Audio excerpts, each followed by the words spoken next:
আজ সরস্বতী পুজোতে বন্ধু আর বন্ধুর বউকে দেখে যা হলো। দেখো সকাল সকাল বেরিয়ে পড়লাম মেয়ে দেখবার জন্য। সরি সরি সরি মানে সরস্বতী পুজো তো তাই দেখতে যাব। গাড়িতে ওঠার পর আর নামতে মন চায়নি, কারণ ভাই যেখানেই যাচ্ছিলাম সেইখানেই কাপেলরা। তাহলে ভাই তোমরাই বলো, সিঙ্গেল ছেলেরা গাড়ি থেকে নেমেও বা কি করবে?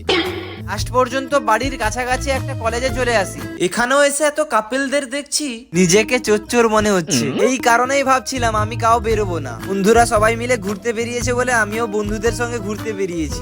আরে ভাই এখানে তো জোরালো ফাইট চলছে। যেখানে এরা গার্লফ্রেন্ডের জন্য ফাইট করছে, এরা যদি দেশের জন্য ফাইট করতো তাহলে কিছু লাভ দিত। বেকার এখানে গার্লফ্রেন্ডের জন্য মুখ টুক ফাটিয়ে কোনো লাভ আছে?